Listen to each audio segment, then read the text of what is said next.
I've made a little over 300 racks over the last 90 days dropshipping with only Facebook ads, so you know your boy has been making it rain at Tootsie's. So today I'm going to teach you how to become that dude that pays off these girls' student loan debts by learning how to scale your dropshipping store to 100 grand a month or more using Facebook ads. So let's get through the basic training wheel portion of this video of how do I actually test products, because the most important thing when testing is you need to find the right ad and the right offer that is profitable for you. And the way to do that is you have to be split testing, people. If you ain't A/B converting, then your bank account's gonna be hurting. And I've said it a million times, but I still see people not doing this. And just to show you an example, I have an offer going on right here where I'm making $3 a visitor on the first offer and only $2 a visitor on the second. And you're never gonna find the right price, the right offer structure if you're not consistently split testing all of the time. So make sure you're doing that. And then on the ad account side, I like to have 4 ad groups, and each ad group has a set of 4 to 5 unique creatives, meaning it's a total of at least 16 to 20 ads that I'm testing, because the numbers say that around 10% of ads that I'm going to try are going to be winners and the other 90% are going to completely flop. So to give you an example with these night vision goggles, I know I'm selling this to a bunch of Southern hillbillies and hicks, so I need to figure out what are their core desires that they want out of this product, and then what's the best way to illustrate that. Is it through image ads? Is it through video ads? I usually like to split test, again, the formats, because you don't know what's going to perform better. Everyone assumes it's always going to be video ads doing problem solution, doing how to, but it might actually be doing these before and after ads, us versus them, comparing it to other night vision goggles, or doing a benefit call out ad like this one right here, where we're calling out multiple benefits and split testing the headlines to see what messaging works the best. And that's why I love testing with image ads, because as you can see right here with ChatGPT, you can whip up 10 headlines, 20 headlines, obviously pick the ones you like the most, and then all you have to do from one ad to the next is just change the headline at the top, and that will make a drastic difference in performance to find out what is the right messaging that resonates with your audience the most. So just to recap, I test usually with about 20 ads, 10 of them images, 10 of them videos. And with images, it's so simple to do because you can just make one, split test 4 to 5 different headlines, and then you have 4 to 5 ads right there that you can drop inside of each ad set. And then with videos, I typically will make the original video. So let's say it's a problem solution video. I'll get it completely done, split test 4 different hooks. And then there's 5 videos I made from that one video that all are going to perform differently because the hook itself is completely different. And then editing on one of these ad sets, because I'm sure you guys want to know the specific things I do. Obviously, purchase conversion event, daily budget, I'm usually doing $20 a day, unless the break-even point of the product is higher, meaning if you're selling a higher ticket product, you're going to have to spend a little bit more per day. And then in terms of audiences, I'm usually doing the big 4. Right now, I have excluded Canada because there is a shipping strike going on. 1865, all genders. I do not play around with interest. I want to keep it as broad as possible because that lowers my CPM. It makes it easier for me to find the right audience. So now that your training wheels are off and you're spending some money, this is when people absolutely lose their freaking head and forget all of their training. So soldier, let's focus here. When it's been around 2 days, this is when I start to make decisions on when I should kill certain assets and when I should start to scale certain assets. So for killing, I'm always going to make that based on my break-even point. So if my break-even point on a product, let's say, is $30, so I'm selling it for $50 and it cost me $20, that's how much I'm usually going to spend for each ad group to make a sale. If it doesn't get me a sale by $30, I'm usually going to kill the entire ad set, unless if I break down that ad set, I see there's a certain creative that's doing a good job, which typically is not going to be the case. So if we see right here, okay, this one spent about $47. Let's break it down. One ad inside. The only thing I care about is, are we profitable? No sales. Turning it off. Now looking at another ad set, we have number 5 right here that's also spent about $45. It has 2 purchases and is profitable. Now for me personally, I like to wait till a creative gets around 3 purchases before I start scaling, because 2 purchases can still be lucky in my eyes.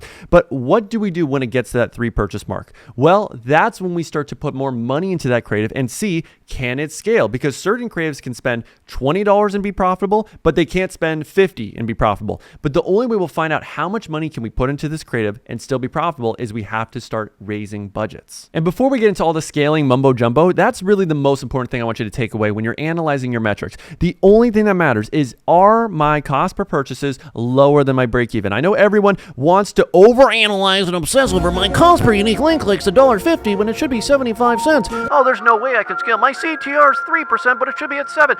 None of that shit matters whatsoever if you are profitable. Now, obviously, you can look at this and say, I'm profitable at $1.50, but imagine how profitable I'd be if I got that down to $1. Therefore, what should I do?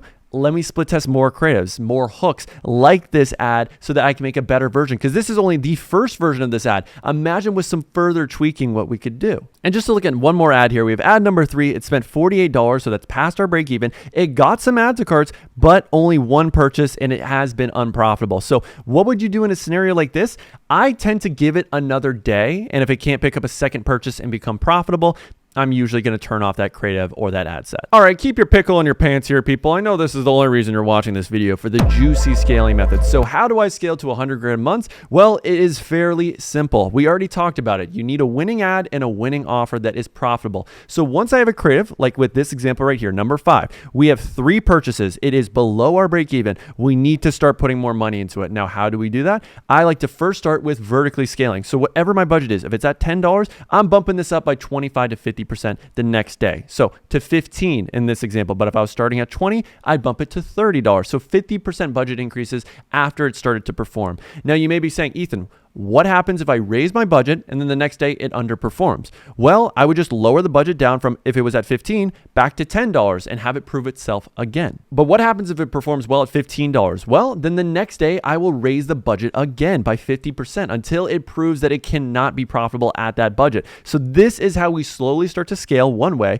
of doing budget increases by 50% every day that ad group or ad has been profitable. But you may be saying to yourself, Ethan, that is way too freaking slow. I mean, $5 budget increases, geez Louise, that ain't sexy at all. And I totally agree with you, my friend. So what I actually prefer as my favorite method of scaling right now is taking the winning ad group. So in this instance, we have number 5, which is very profitable, and making 2 to 3 duplicates every single day of it, because all we need, let's say if we do 3 new duplicates, is one of those to work, and then we're spending another $20, $30 profitably every single day. And I do this method every single day as long as it's been proven to work. Now, if this doesn't work the first time, let's say you make these 3 duplicates, you set the budget, let's say $20, and then I will do it for midnight of the next day. I keep the exact same settings, and I only want the ad that has been profitable to be running. So in this case, we only have 1 ad, so we know that's the winning ad. Just keep that in mind. But if you try this once and it doesn't work, meaning you let it run for a day, none of these get purchases, kill all those ad groups and try it 2 more times. I never give up on a scaling method if it doesn't work the first time. A lot of times it won't work the first time, but you don't give up on a method until you've tried it multiple times. So as you can see right there, if we do 3 new ad groups at $20 a day, that's another $60 a day that we're spending already right there. And you can do this every single day as long as it is continually proving to work. So now you know the name of the game is we need to put more money into what's already working and see how far can we push it and still be profitable. Or it could be this method right here, which is duplicating the winning ad into its own separate campaign. So CBO. So this could be CBO scale $100 a day. I typically will do something like this where it is 2 to 3 copies of the ad group or ad in the same campaign. So as you can see right here, new campaign, we have our 3 ad groups, and then we go into our campaign settings. This is where we're going to turn on CBO. And I usually start this at $100 a day. And if it works, if it's profitable on day 1, then I will increase the budget by 50% again. I will do multiple scaling methods at the same time. And what you can also do is that, okay, I tried this CBO at $100 a day. It worked. What's the next step? What if we duplicate this CBO again as a new one starting at $200 a day, and then $400 a day, and then $800 a day, and then that's really all you need to be scaling to 5 to 10 grand every single day if that creative can get that much spend and be profitable. But those scaling methods alone are really all you need to get to 100 grand a month. It's just about, is your creative good enough to get that much spend and still perform well? That's the number one question. And in a lot of cases, your creative might only be able to spend $100 a day or $200 a day profitably, but then when you really crank the budget, it just can't get to that next level. That happens. So what do you do from there? Well, the final step is you need to make even better ads. And how do you do that? Well, you have to consistently be split testing and making new ads every single week. And just to show you an example with one of my current stores that's doing around 50 to 100K a month,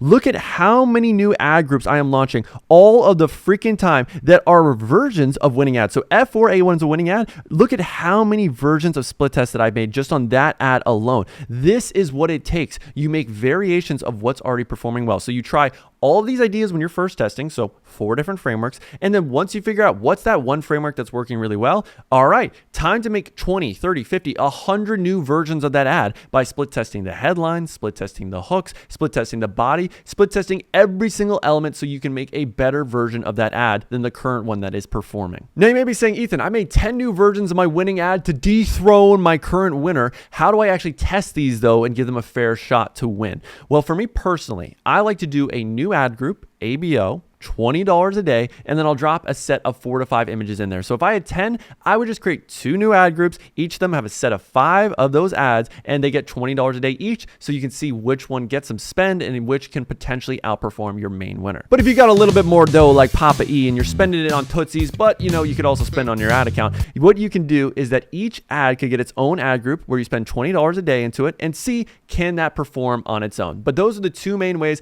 Either work, it's completely up to you and your budget. So right here, I have my winning ad with 5 different hooks that I'm trying out. And as you can see, one's performing very well. It is profitable. So what do? Well, we go back to the earlier portion of this video and we do the same exact steps. You found your winning creative. Now we got to put more budget into it to see how much can we spend profitably until we really hit that peak. So I hope you enjoyed this video. Make sure to leave a like and subscribe if you want more dropshipping tips, and watch this video next if you want to learn how I create my winning image ads.